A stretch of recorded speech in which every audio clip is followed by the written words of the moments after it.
मीनाक्षी, आप बताइए कि फिर आपको पहली बार कब पता चला कि मनीष गुप्ता को चोट आई है या उनको पुलिस लेकर गई है? मीनाक्षी जी। जी, ये मुझे पौने एक के आसपास पता चला था अपने भांजे के द्वारा, जिससे मदद के लिए मनीष ने डायरेक्ट कॉल किया था और जिसका वीडियो उसने आप सबको प्रोवाइड भी किया है, जिसमें मनीष ने सबके सामने मतलब रिकॉर्डिंग में है कि उसने बताया है कि कितने पुलिस वाले थे जो मदद के लिए जो आए थे, उनके साथ बदतमीजी कर रहे थे, उनके साथ गलत व्यवहार कर रहे थे और उनको थाने में ज़बरदस्ती लेके जा रहे थे, जबकि वो बिल्कुल निर्दोष थे। जी, मनीष क्यों गए थे कानपुर गोरखपुर? पुलिस जानना चाहती है कि वो किस मकसद से गोरखपुर गए थे। आप लोगों को बताइए किस लिए गए थे वो। जी, वो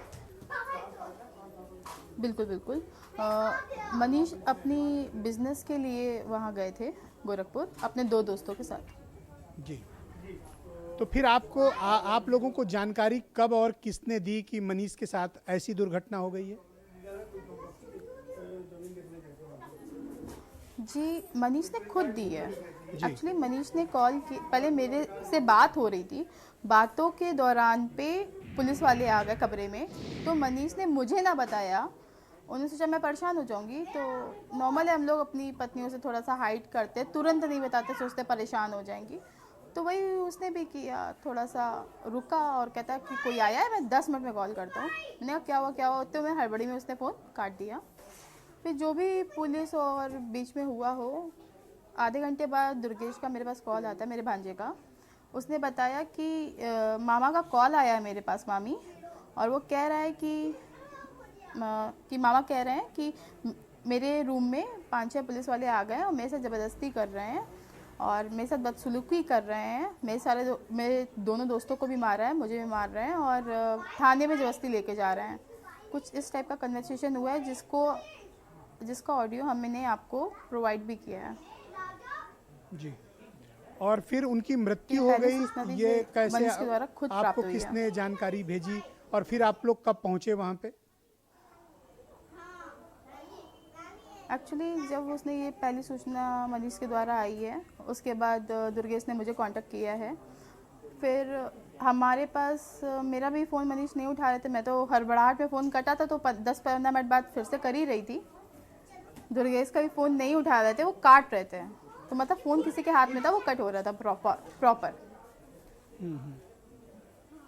और मनीष कभी भी मेरा फ़ोन काटते नहीं है, वो कितनी भी इंपॉर्टेंट मीटिंग में हो, किसी के भी साथ हो, वो मेरी दूसरी कॉल ज़रूर पिक करते हैं। अगर मैं कंटिन्यू दूसरी कॉल करी है तो पिक करना ही है उन्हें। तो जब आप गोरखपुर पहुंची तो नहीं हो रही थी, उनकी मौत इसलिए हो उनका चुकी जो थी, दूसरे दोस्त का नंबर मेरे तो वो पास था। कौन लोग थे जो आपको एफआईआर करने से रोक रहे थे? डीएम और एसएसपी क्यों ऐसा कर रहे थे?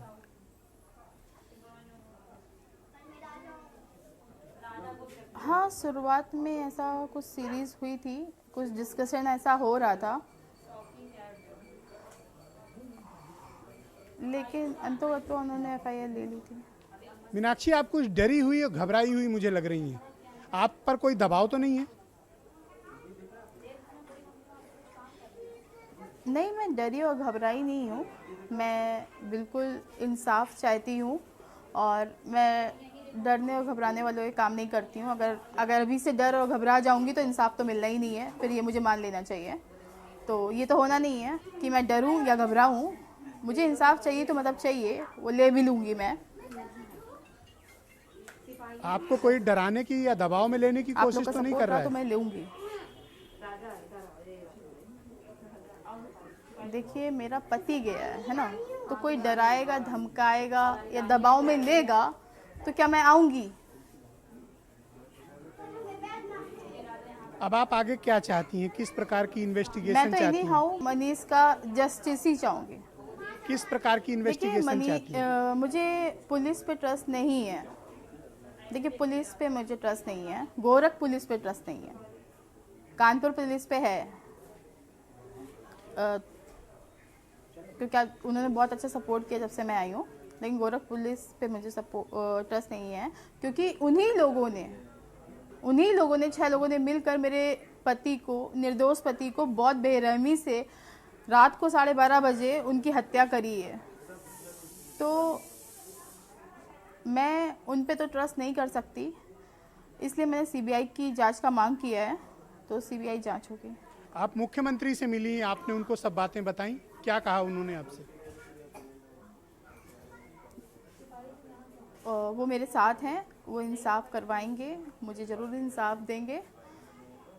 उन्होंने सीबीआई जांच का बोल दिया है कि आप सीबीआई जांच करवा सकते हैं, और अपने मन से सीएम जी ने, मुझे बहुत अच्छा लगा, एक बड़े भाई के रूप में उन्होंने मेरी इस व्यथा को बिना कहे समझा और केस को कानपुर के लिए पहले ही कह दिया कि मूव कर दिया जाए और एक स्पेशल टीम नियुक्त की जाए जो जांच करेगी इस केस की। बिल्कुल भी भेदभाव नहीं होगा, बहुत अच्छे से इस केस की जांच करेगी। तो मुझे तो सीएम जी का कानपुर ये पुलिस प्रस्ताव जांच बिना करेगी कहे या जो सुनने सीबीआई को की मिला, जांच बहुत आप अच्छा चाहती लगा। हैं? थोड़ी क्लैरिटी दीजिए। CBI okay. सीबीआई की जांच। ये बात आपने उत्तर प्रदेश के मुख्यमंत्री से मुलाकात के दौरान कह दी कि उन्हें कि आप सीबीआई जांच चाहती हैं? जी बिल्कुल बिल्कुल मैंने कह दिया। क्या आपको पता है और कि उन्होंने, जगत नारायण सिंह अब तक हाँ भी गिरफ्तार कर दिया, नहीं हुआ आश्वासन दे दिया। और एक भी पुलिस वाले गिरफ्तार नहीं हुए? पोस्टमार्टम रिपोर्ट में दर्जनों चोटों के निशान हैं। नहीं, अभी मुझे अभी इन सब बातों की जानकारी नहीं थी। आज ही मनीष का सुबह अंतिम संस्कार हुआ है, अब मेरा रुख इसी ओर है और गिरफ्तारी और सब कुछ ज़रूर होगी, बहुत जल्दी होगी और होना ही है। मुझे पूर्ण यकीन है कि सीएम जी इसको जल्द से जल्द करवाएंगे। कौन गिरफ्तार करेगा उनको जिनको अब तक छुआ तक नहीं गया?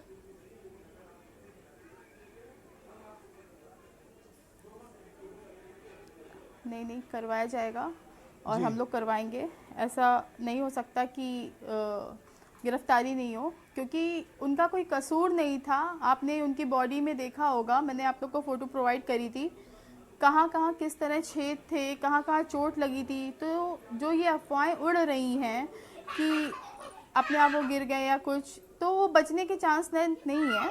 और पुलिस वालों ने ही मारा है, ये कंफर्म है। पुलिस वालों ने 6 पुलिस वालों ने पकड़ कर मेरे पति की बेरहमी से होटल में हत्या करी है, ये सच्चाई है। और सारे एविडेंस को मिटा दिया है, ये भी सच है। और ये भी सच है कि वो फरार हैं और अब तक गिरफ्तार नहीं हुए। क्योंकि वहां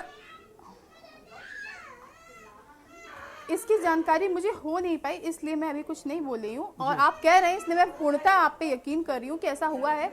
लेकिन मैं अभी अपील कर रही हूँ सीएम जी से, अगर वो फरार हैं और गिरफ्तार नहीं हुए हैं, तो मैं आपसे रिक्वेस्ट कर रही हूँ, विनम्र निवेदन कर रही हूँ कि उनकी जल्द से जल्द गिरफ्तारी कराइए, क्योंकि अब मेरा रुख उधर ही है।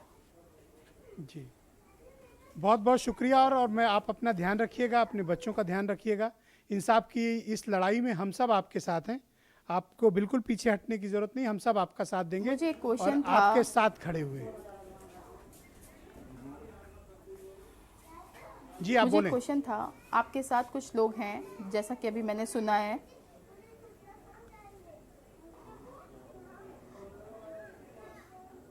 मैं चाहती हूँ, मेरा एक क्वेश्चन है जो आप लोगों तक पहुँचाएं, सरकार तक पहुँचाएं, अधिकारियों तक पहुँचाएं, जहाँ से मुझे इंसाफ मिल जाए वहाँ से पहुँचाएं और ये बताएं कि जहाँ खून होता है उस जगह को सीज क्यों नहीं किया गया, उस जगह के जो सबूत थे उनको क्यों मिटा दिया गया।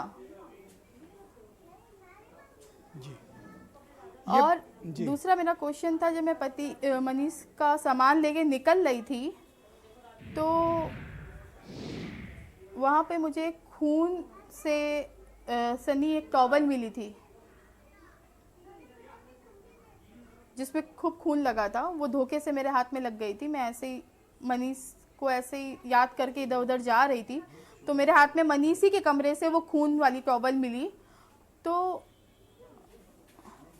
वो मैंने पुलिस को दे दी थी और उनसे रिसिप्ट ले ली थी। और मैं ये जानना चाहती हूँ, अगर वहाँ पे फॉरेंसिक जांच हुई थी कमरे की, तो वो टॉवल क्यों नहीं गई? तो जो बातें आप मुझे बता रही हैं और दर्शकों को बता रही लैपटॉप हैं, गया। क्या ये सब बातें आपने उत्तर प्रदेश के मुख्यमंत्री से आज मुलाकात जी। के दौरान बताई? अफसोस है मुझे कि वो बातें मैं कह नहीं पाई। जी, तो अब आप कानपुर पुलिस से जांच चाहती हैं या सीबीआई से जांच चाहती हैं? मैं सीबीआई की ही जांच चाहती हूँ। और मैंने अभी ध्यान, देखिए मेरी मानसिक स्थिति बहुत अच्छी नहीं है मैं समझ सकता कि हूँ, मैं जब समझ एक बार मैं बात करूँ तो सारी चीज़ें मुझे याद आ जाएं। मैं समझ सकता हूँ। मैं सीएम जी के पास गई थी और बहुत कुछ सोच समझ के गई थी, और कि हाँ मुझे ये बोलना है, ये कहना है, लेकिन कुछ सिचुएशन ऐसी होती गई, इतना इतना इतना करके बोलना थोड़ा थोड़ा कम होता चला गया। हाँ, ये मेरी गलती बहुत रही, मैं इस चीज़ को मानती हूँ। तो मैं आपसे कहूंगा कि अभी भी समय लेकिन मेरी गया मानसिक नहीं है। स्थिति ऐसी आपको नहीं है जो कि एक बार कुछ मैं भी बोल डिमांड है आप लिखित तौर पर उत्तर प्रदेश की सरकार से लिखकर जरूर कर दें। अगर आप वहां पर बात नहीं कह बिल्कुल पाई हैं बिल्कुल तो बिल्कुल बिल्कुल आपने बिल्कुल सही कहा है। लास्ट में सीएम जी ने भी यही कहा था, अगर कोई बात आपको कहनी है और अगर आप नहीं कह पाई हैं या आपको लग रहा है, क्योंकि उनको भी देख के लग रहा था कि मुझे बहुत दिक्कत हो रही है बात करने में, तो उन्होंने कहा मुझे आप लिखित दे दीजिए, मैं सब करूँगा। तो मैं आपसे आपके पुनः साथ निवेदन करूंगा कि आपकी जो कुछ भी डिमांड है आप फौरन उसको लिखित तौर पर अपने एडवोकेट या अपने किसी परिजन के माध्यम से सरकारी तंत्र के द्वारा मुख्यमंत्री जी तक जरूर पहुंचाएं। बिल्कुल बिल्कुल बिल्कुल। बहुत बहुत धन्यवाद आपका मीनाक्षी जी, अपना ध्यान रखें और बच्चों का भी ध्यान रखें। बहुत बहुत शुक्रिया आपका। उदयवीर सिंह समाजवादी पार्टी के प्रवक्ता हैं और एमएलसी भी